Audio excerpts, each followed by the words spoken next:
What's poppin'? Brand new whip, just hopped in. I got options, I can pass that bitch like Stockton. Just joshing, I'm spending this holiday locked in. My body got rid of them toxins. Sports in the top 10. Callin' my bitch, tell her bring me that noggin. Brain real good, she a scholar. I like a thing with low mileage, good brain with no college. Call me the baby, no Tyler. I'm real creative and stylish. F in my denim. I send that hit, make them spin 'em. And I just flew back from LA. Welcome back, ladies and gentlemen, to another edition of the Raw Sports Talk. We got a very special guest for you guys today. This guy lives above the rim from Dionjahe School, the elevator man, Mr. Dionjahe Thomas. Welcome to the show. Thank you. Yes, sir. Yes, sir. So, man, you know, we're in some trying times with this pandemic. Can you tell us how everything has been going thus far for you and your basketball team and your family as well? My family been good. For basketball, we had times we were able to get in the gym, but then there was times they'll shut us down because we moved back to phase. So, but we were able to get some practice in there. Then for AAU, we were able to finish the season. Right, that's good. That's good. So, you know, man, you know, you live above the rim, as I mentioned earlier. You know, you have the ability to knock down jumpers and protect the rim as well. You know, from my analysis, you remind me of a little bit of a Bam Adebayo from the Heat. Could you just tell us, was there a player who you looked up to growing up, who you kind of tried to model your game after? I'll take my game after Karl Anthony Towns. Okay, Cat, yeah, that's a good one. Yeah. Yeah, Cat a dog, man. Cat is definitely a dog. You know, so tell me about the circuit that you mentioned earlier. You know, what team did you play for, and just tell us what was the competition like. Well, since the pandemic, I played for Louisiana Elite. Okay. But we didn't get to go to none of the Under Armour showcases because they had canceled them. Right, okay. So we played a couple games in Jackson, Mississippi. Mm-hmm. And they had some good competition out there. Right. They had some of the EYBL teams, like Live On. Okay, yeah, Live On. Yep. We played against them. It had good competition. Definitely. Now, as I mentioned earlier, you know, you do play for Dionjahe School. You know, y'all historically are a basketball school. You know, y'all always are pretty good in basketball. Can you tell us what can we expect from you guys this year? Expect us. We'll see us in Lake Charles. Definitely. That's not cool, man. Definitely. So, can you tell us some other people on your team who can really ball besides yourself?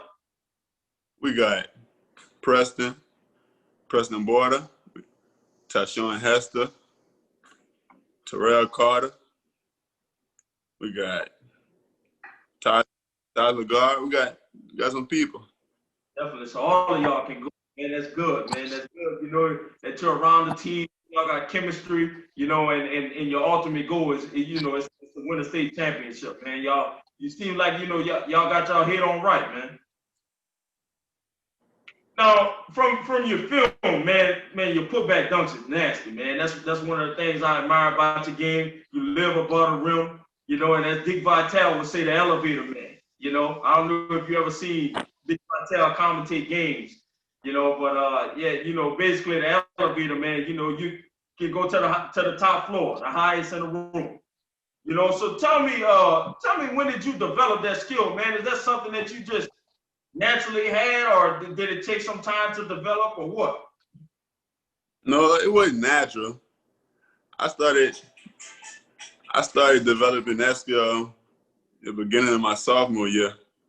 Okay, definitely. Now you are 6'8", correct?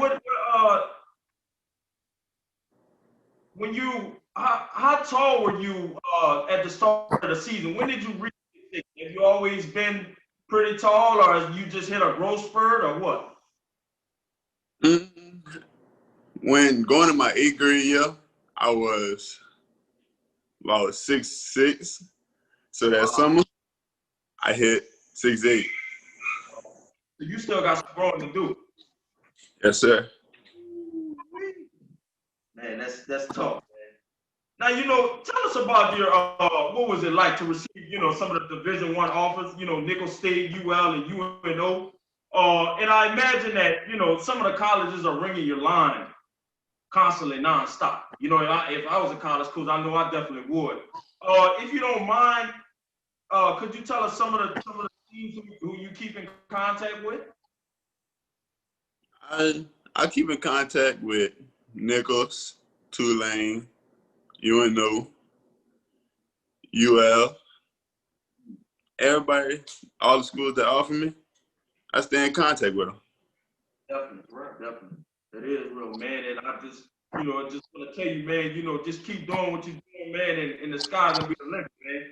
Definitely more colleges are gonna come, but it's good that you're staying in contact with you. They recruiting you hard. That's good. Now tell us, you play a power forward position now, right? Yes, sir. Is that what you're looking to play at the collegiate level as well? Yes, sir. Small forward, power forward, Definitely. from the wing area. Right, and you definitely have the shooting ability to play on the wing too, as well. So that's good. You're versatile. Because in today's game you have to be versatile. Everything is positionless.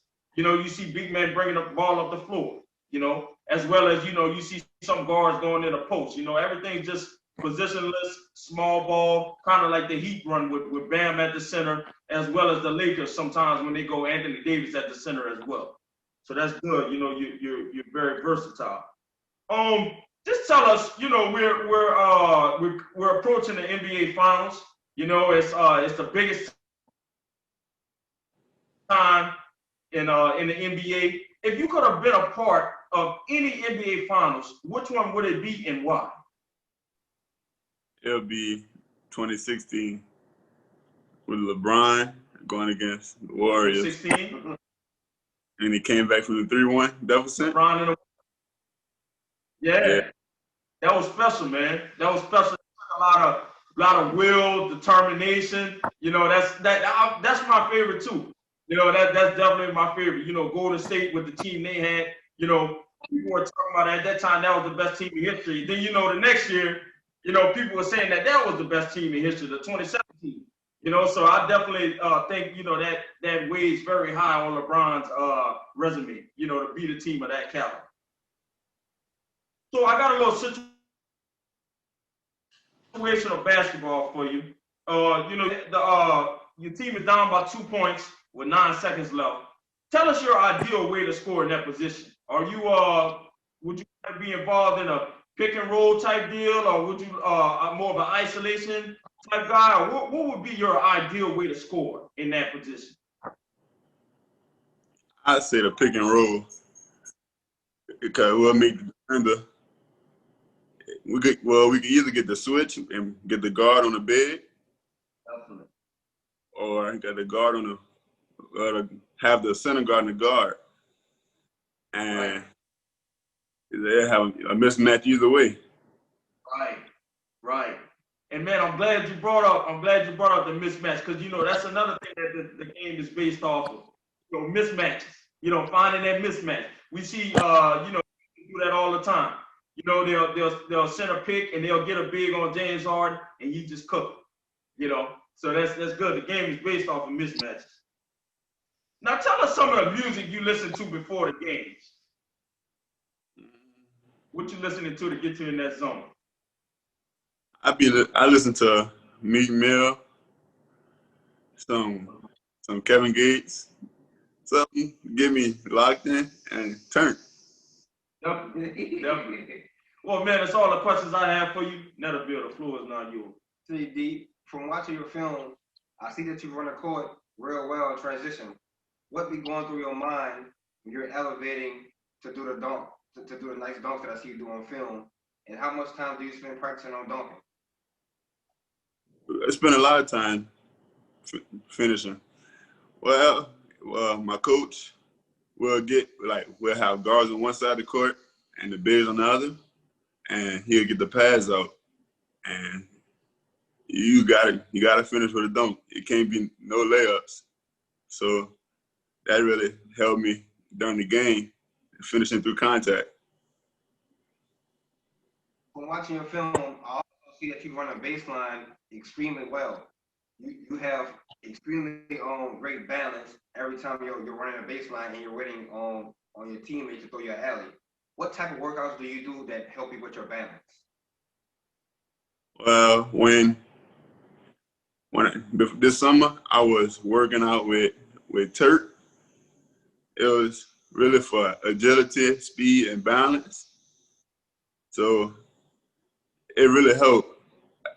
He'll have us holding some weights and have us on a balance bar and doing squats with it. It really helped. Yeah, it shows, man. Film don't lie, and that's what I say. That's something that Diamond Rock Sports Talk. My brother and myself, we specialize. We're film junkies. That's something so we have a knack for looking at things like that as well. So also, I see that you are a very polished shooter. How much time do you spend practicing on your jump shot, and what age did you develop that jump shot that you have? Because I see you have a follow-through jump shot. I said I developed it going into my freshman year, and I put a lot of shots up. I say almost 200 shots a day. That's work. Yeah, I remember years ago, Mike Bibby said he used to shoot 1,000 jump shots per day, to get to where he at. So man, you going down right path, you already shooting 200. You already done it, brother. So how much time do you spend shooting free throws? And what would you say is a good percentage for an athlete to shoot free throws? I spend well, all right. So when I'm working out, we'll do conditioning shooting. So like you have to run half court, then run back, then get the jump shot. So it gets you wore out. So after you're done with that, you have to make 10 free throws in a row before you get water or move on to the next drill. And for a good free throw percentage, I would say 75, 80, Okay, 80%. I agree. So how many blocks did you get last season, and how many more blocks are you seeking to get this upcoming season? The past season, I say I averaged 3-4 blocks a game. But this upcoming season, I won't make that to 5 or 6. So what kind of drills are you doing to work on your defense side of the game? So during practice, we do defensive slides, full court. We put the bands around our ankles, and we do it from baseline to baseline. We'll start out slow, but then we do it like 4 times. You start out slow, and after each rep, you have to pick up the speed. So that helps me move quicker and stay light on my feet, guards, and bigs. For my last question, what is your burning desire overall to achieve? What you said, sir? What is my burning desire, and what I mean by that? What does that feel burning in your heart for you to achieve throughout your life? Like overall, from now until whenever you put the kicks away, what is in your heart overall for you to achieve the most? I really just want to make my mama happy. So she wouldn't have to worry no more. She been out my whole life, and she did everything for me. So I won't give her time to relax and not have to worry no more. I feel you. Powerful, man. That truly is powerful. That you you know, it's about the bigger picture with you, and that's great, man. It's not about yourself. You want to do what's best for you and your family, and man, that's great, man. Because I feel you on that because my mom, man, I'm the same way about my mom. I want to do it, want to get it to where she doesn't have to work another day in her life, and where I can help her out. So I felt that on a personal level, brother. Yes, indeed. For sure, man. Can you tell us your social media platforms where anybody can follow you that can see this interview? My Instagram is Dionjahe 15 Thomas. Twitter, I am Dionjahe Thomas, and that's pretty much it. Definitely. Well, man, it's been a pleasure having you on the show, man. We really do thank you for taking time out of your day and spending it with Dominator Russ Sports Talk. No problem. Yes, sir. And with that being said, ladies and gentlemen, this will conclude episode 6 of Dominator Russ Sports Talk. Thank you. Thank you.